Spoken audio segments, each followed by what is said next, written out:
Hello everyone, स्वागत है आपको मेरे चैनल में। तो आज हम फिर से द लिविंग वर्ल्ड के प्रीवियस ईयर क्वेश्चन प्रैक्टिस करने वाले हैं। ठीक है, तो सबसे पहला क्वेश्चन क्या आता है?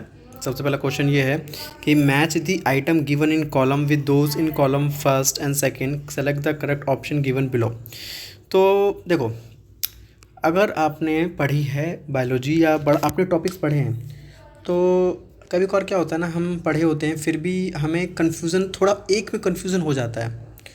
तो आपको कन्फ्यूज़न एलिमिनेट करना है तो देखो, ज़्यादातर अगर मैंने देखा है या आप देखो कहीं से भी यूट्यूब पे भी सर्च करोगे तो ऐसे बहुत सारे टीचर्स हैं जो बताते हैं कि जनरली जो पहले का जो ये पहला मतलब ए का जो ऑप्शन होता है ना, जनरली आपको आपको वो चौथे से बोल सकते हो या तीसरे से मैच करता हुआ दिखाई देगा।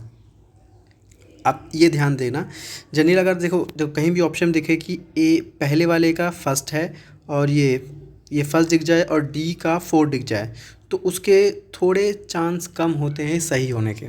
मैं बता दूं, ज़्यादातर चांसेस ये होते हैं कि पहले वाले का जो मैचिंग ऑप्शन है वो या तो थर्ड हो या तो फोर हो, मतलब पहले का पहला होने का चांस बहुत कम होता है।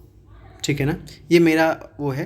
बाकी आप जितने भी, अगर मान लो कभी ऐसा हो कि आपने पढ़ा है टॉपिक फिर भी आपको कन्फ्यूजन्स लग रहा है कि किस में लगाना है, तो मेरे हिसाब से आप एक बार चेक करके देख लेना कि ए का जो ऑप्शन है वो थर्ड या फोर्थ में से होगा ज़्यादातर टाइम। मैं ये नहीं बोल रहा कि हमेशा होगा, फिर भी आप ट्राई कर देख लेना। तो फिलहाल अगर आपको देखो, आपको हाइब्रिडम के बारे में पता होगा, आपको की के बारे में पता होगा, आपको म्यूज़ियम के बारे में, आपको कैटलॉग के बारे में सबको पढ़ा होगा। ठीक है, तो इसका अब जैसे कि मैं आंसर बता रहा हूँ कि आंसर इसका थर्ड है। ठीक है, तो आप मैच करना आंसर। देखो ए का क्या दिख रहा है, थर्ड, तो भाई ए का थर्ड दिख गया। ठीक है, फिर बी का क्या है, बी का आपका फोर हो गया। फिर सी का क्या है, सी का फर्स्ट हो गया। एंड डी का क्या है, डी का आपका सेकंड हो गया। तो आपको दिख रहा होगा कि ए और बी के जो ऑप्शंस होते हैं, जो ए जैसे ए का आंसर क्या है यहाँ पे थर्ड है और बी का आंसर क्या फोर है, आपको ज़्यादा टाइम या तो ए का फोर दिखेगा या तो ए का थर्ड दिखेगा, या तो बी का थर्ड दिखेगा या तो बी का फोर दिखेगा। आप ये देख लेना अगर कन्फ्यूज़न हो तो। अगर जनरली कन्फ्यूज़न नहीं होती तो आप दिख जाता है कि आंसर क्या होने वाला है। ठीक है ना, तो आपका पहले का आंसर क्या होगा, थर्ड होगा। ओके, चलिए नेक्स्ट क्वेश्चन है, the label of A herbarium sheet does not carry information on. अगर आप हर्बेरियम के बारे में पढ़ोगे तो उसमें बता रखा है कि हर्बेरियम शीट में किस किस की मतलब कौन कौन सी इन्फॉर्मेशन दी होती है और कौन सी नहीं होती है। तो इसका आंसर है हाइट ऑफ द प्लांट, मतलब उस प्लांट की हाइट नहीं दी होती है। लगभग देखो क्या क्या दिया होता है, information about date, place of collection, English, local, botanical name, family, collector name, सब कुछ दिया होता है except height of the plant. Next question है, the study the four statement given below and select the two correct one out of them. इनमें से कौन से दो गलत हैं, दो सही है, जो भी है। तो लिखा हुआ है इसका आंसर आपका थर्ड होगा। ठीक है, क्या क्या, ए एंड डी। तो definition of biological species was given by Ernst Mayr. तो भाई मैंने आपको ये बताई थी कि जो आपका चैप्टर फर्स्ट है, चैप्टर फर्स्ट में पढ़ने से पहले एक पेज पहले उसमें एक साइंटिस्ट के बारे में लिखा हुआ, उसमें लिखा हुआ है कि बायोलॉजिकल स्पीशीज़ की डेफिनेशन किसने दी थी, तो बोलोगे अर्नस्ट मेयर ने दी थी। ठीक है, उसका अगला है इन unicellular organism reproduction is synonym with growth. ठीक है, जो रिप्रोडक्शन है वो किसके सिनोनिम है, ग्रोथ के। तो ये बात बता ही चुका हूँ मैं। ठीक है, ये यूनिसेलुलर के लिए ये एक सेम बात होती है, चाहे वो रिप्रोडक्शन का करे चाहे ग्रोथ करे, पर मल्टी सेलुलर के लिए अलग अलग बात होती है। अगर रिप्रोडक्शन करता है तो अलग बात है एंड ग्रोथ एक अलग बात है। ठीक है, फिर नेक्स्ट क्वेश्चन है question number fourth. Question fourth क्या कर रहा है, nomenclature is govern by certain universal rule, which of the following is contrary to the rule of nomenclature. इनमें से कौन सा? तो आंसर है second, biological name can be written in any language. ये गलत बात है, बाकी आपको लगभग सारी सेम बात मिलेंगी। ठीक है, बाकी सब सेम बात है, बस सिर्फ और सिर्फ सेकंड को छोड़ के। नेक्स्ट क्वेश्चन है, which one of the following is not a correct statement. A museum has a collection of photograph of plant animal. ठीक है, इसका आंसर ये है।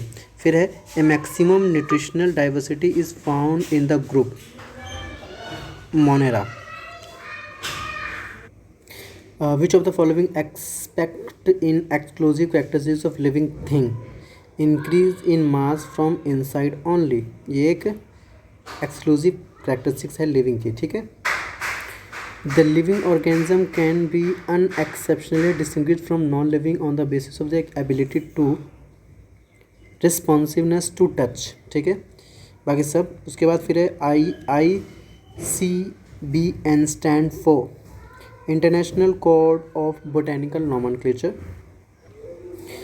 Two plant can be conclusively said to belong same species if they can reproduce freely with each other and form seeds. ठीक है, हम कब कह सकते हैं कि वो सेम से बिलोंग करते हैं, ये तब कहेंगे हम.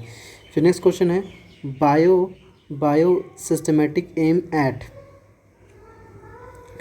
तो classification of organism based on their evolutionary history and stabilising their phylogeny on the totality of various parameters from all field of studies. The common characteristics between tomato and potato will be maximum at the level of their family. ठीक है, फिर next question आता है taxonomic hierarchy refer to. Taxonomic hierarchy क्या refer करता है? Stepwise arrangement of all category of for classification of plants and animal. ठीक है, taxon is a unit of taxonomy.